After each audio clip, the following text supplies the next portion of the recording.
You ever freeze when someone asks you what you're reading? Do I tell them that it's a mafia reverse rom where everyone has tattoos and boundary issues, or do I lie and say it's the Hunger Games again? As a dark romance reader, there is so many contradictions to unpack when talking about your favorite books. Like, I've read Heartless Heathens about 5 times and have no regrets, but also I think about it way too much and know that I cannot bring it up with some people because they would look at me like I've lost my goddamn mind. So here's my big question. When does a guilty pleasure become just guilty? Welcome to Rationally Insane, the podcast where we talk about books, the publishing industry, the morally questionable stories that we definitely don't read at work. Definitely not. I'm Rachel D. Oak, your resident dark romance apologist and semi-professional overthinker.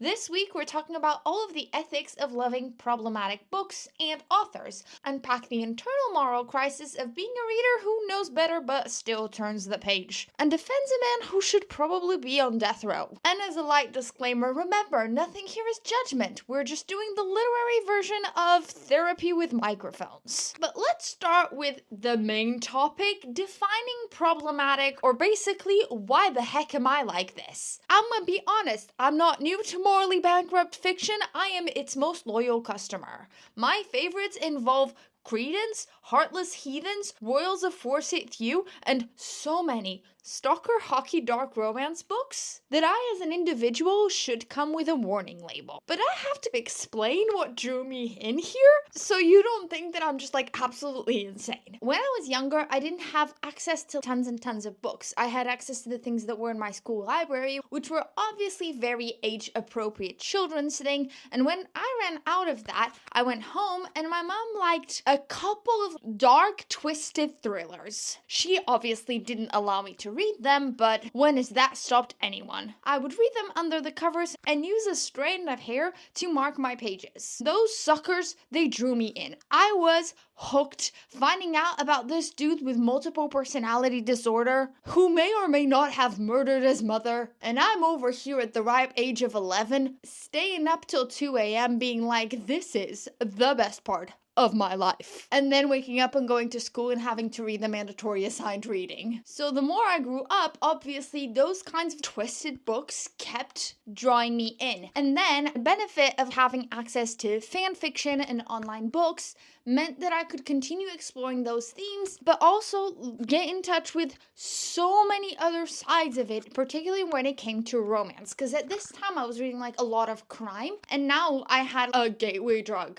into dark romance. I didn't notice the ethical lines blurring for me until I was like about 16 or 17. No, actually, I'm lying. It was probably a lot more recent than that, with starting to engage with book talk and bookstagram content where other people that didn't read dark romance were like, y'all need to take a chill pill and go outside and touch some grass. Because for me, I was just having a good time and enjoying reading, but also I didn't have a lot of people that I could discuss the kind of books that I liked with. So I never had to say the words like stalker romance out loud and have to actively justify what I enjoyed. And the reason why I enjoy it and why I think so many people enjoy things like dark romance or problematic themes in books is because if the book is well done, it feels really immersive. The story is so good that you don't see the red flags till later when you actually have to describe it to other people and talk about it. So there's this delayed self-awareness that comes with it. A story like Credence is such a good example of this, and if you're not familiar with Credence by Penelope Douglas, super popular book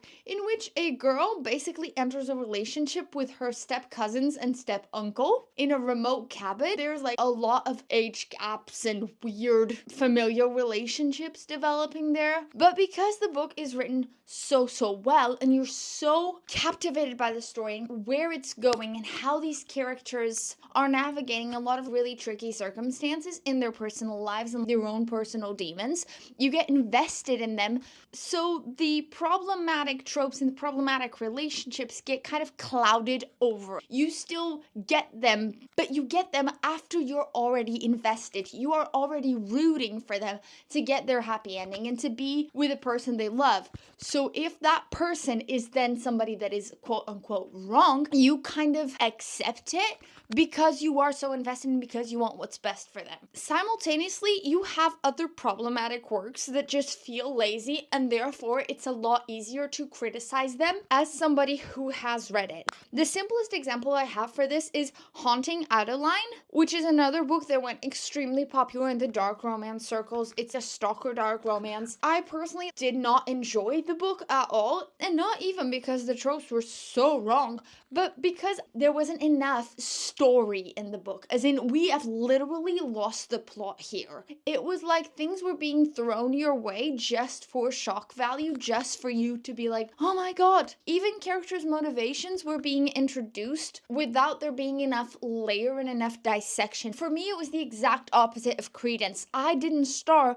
by rooting for the characters because I was never allowed to root for the characters because I was never given enough context and motivation to like them. And I see this thread happening a lot. The problematic books that get the most hate by readers themselves are usually because you can tell the author's just being edgy for shock value. Whereas authors like Penelope Douglas get so much critical acclaim because they're able to present these dark topics in such a well-writing way that pulls you in. Seriously, reading Penelope Douglas is like, I'm aware I'm doing moral gymnastics in real time. Like, yes, he is a stalker, but the prose is just so poetic. Which brings me to my core thesis that enjoying these books doesn't make us bad people. It makes us human and messy, and if anything, really self-aware as readers navigating gray zones. I think there's a lot of psychology here on why we read messy. There's a reason your brain goes, let's read about murder and emotional devastation before bed. There's a sort of catharsis to it, if you will. Fiction gives us that controlled environment to feel unsafe things safely. Whether or not you've had to confront these dynamics in real life,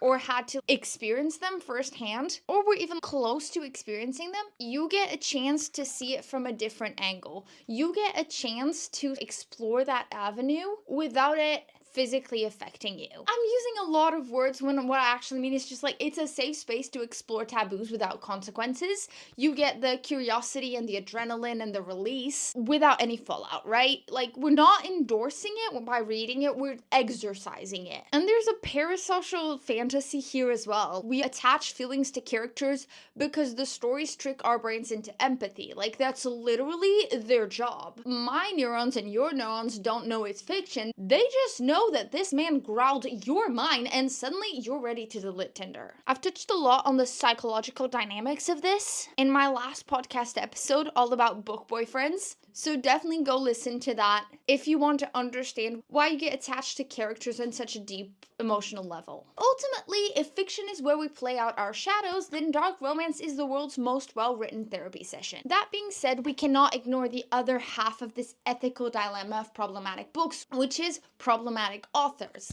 It's that art versus artist dilemma, and I've had to face this so many times in my life because I grew up really loving punk rock and metalcore and stuff like that, and a lot of the bands that I enjoyed when I was younger, their musicians 9 times out of 10 had some sort of sexual assault allegation against them. So I'm over here like loving songs by people that I'd never support today, which is the same thing that we see happen in books. Sometimes you don't find out an author is cancelled until you're halfway through your reread. It's such a difficult topic that's been around for so long that it's hard for me to come out here and be like, no, you can't read books by problematic authors. If your author's been canceled, you need to cancel the books. Because I've had that experience with music, and because I was the kind of person that was holding on for albums for dear life.